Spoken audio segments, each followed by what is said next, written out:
What's going on, everybody? It's your boy C-Zar, and we are talking about XRP today. Hit that like button, you guys. Subscribe if you want to see more content like this, and let's get into it, my friends.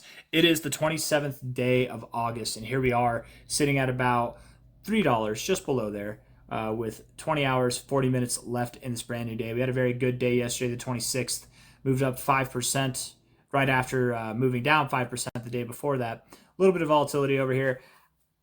I'm not completely convinced that we found our higher low here, but I don't know if we're condemned to see a lower lower. If we do, it might not be that dramatic. It might not be this intense thing. I am kind of convinced that Bitcoin sees lower prices, and I have it measured out here just below $100,000. It's about a 3.7% drop. Typically, if Bitcoin drops 3.7%, XRP would probably drop a little bit more. It would drop like 2 to 1. We wouldn't see it drop, 3.7 would be 7.4 if it was twice as much, right? That would take us just below this low. I wouldn't think it'd be that, but something a little bit more, maybe a 5%, 4% drop. Again, something that's still above this high or this low here. So we could still provide a higher low. Again, the idea here simply that I'm saying is that Bitcoin can see a lower low and XRP doesn't have to. We've seen that happen a few times this cycle. So just understand that that's fine. Of course, it is possible that XRP could drop lower, but let's look at the short-term stuff. And instead of relating it to Bitcoin, just look at it for itself. Maybe we don't go lower at all. Maybe we are about to break out and move higher. And I hope that's what we see here, but time will tell. Because typically, if the XRP chart's bullish and I get a bearish reading on the Bitcoin chart, it's actually better to be bullish on Bitcoin. And I wouldn't even say that I got a completely bearish reading here. It's just more bearish than bullish. There are good things going on, but will they persist is the question here, right? 1 hour time frame. Looking at this, the MACD does look like it's about to cross. You're either about to cross or you're about to bounce here, man. It's one of the two, right? Sometimes you get that cross and then you reject down. You get that cross and you reject down. You get that little like touch and then you reject down. Are we going to do that here? Are we going to bounce, or are we going to get the actual cross, the real deal, and then are we going to continue to move lower? 1 hour time frame. Stochastics bouncing off the 50, which is nice, but coming back down makes me think that we go lower, right? You've bounced off it before, but then inevitably went lower. I would think that we have lower to go from here at least. And the RSI, overall, it's pretty strong if we're looking at the 1 hour time frame.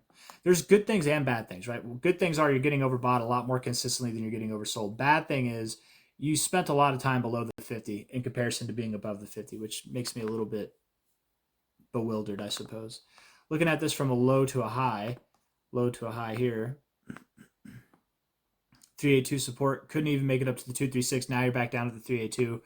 That doesn't normally bode well. You'd expect to go down to the 0.5 or even the golden ratio with that. So 290, 292, 295, all possibilities at this point in time.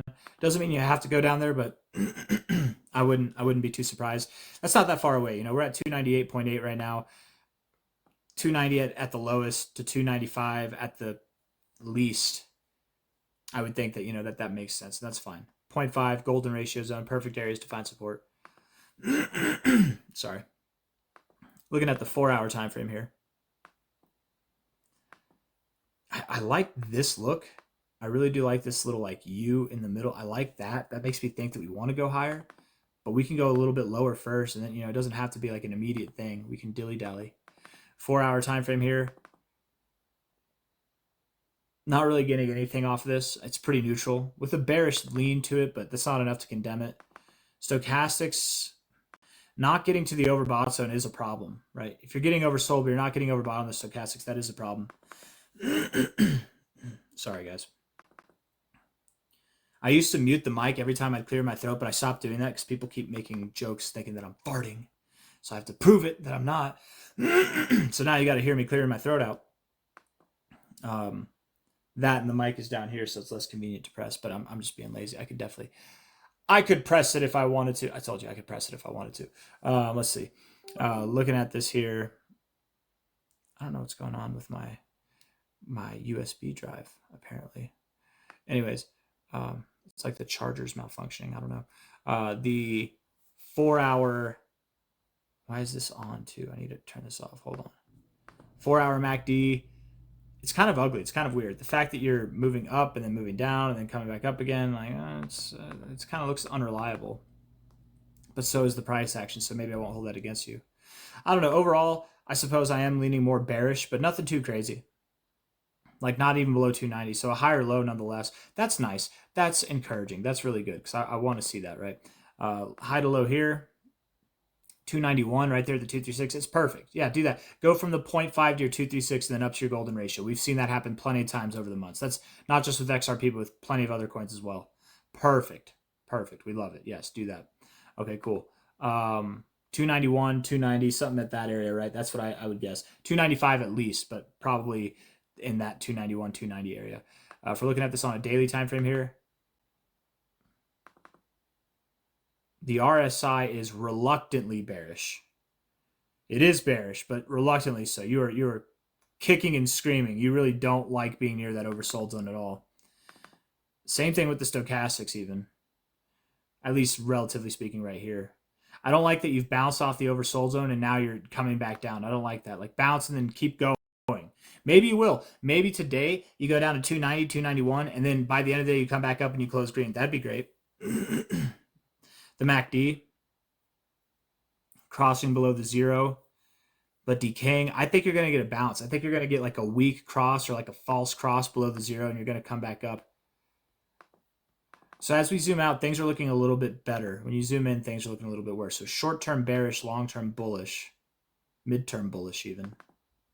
I think the stochastics look fine, the MACD looks fine, and the RSI looks fine. So yeah, a little bit lower to go. We're looking for a bullish finish on this week, okay? Hopefully today, the 27th, is the last of this shenanigans to the downside. Not just for XRP, but for Bitcoin too. That way we can have a bullish finish to the month, a bullish finish to the week for both of them, and start to look for new all-time highs. Going to maybe the end of this week, maybe the end of this month, we have a nice enough rally where that happens. If not now, then next week and the weeks to come, going into September and the end of September, going into October, we should be rallying at a very stupendous rate. I don't really have anything else that I want to say. I think I've said enough. If you guys like the video, hit the like button, subscribe. Thank you all for being here. Again, I am anticipating that XRP here at 298 probably goes down to about 290 to 291, and then we come back up from there. If and when we come back up from there, it should be a rapid reaction. We should be closing this week, I think, to the green effect. We're red right now. And if that happens, we'll be singing Kumbaya. If it doesn't happen, well, we will be singing Ay, Ay, Ay, I guess. I'll see you on the next one. Hit the like button. Take care. Bye, bye, bye.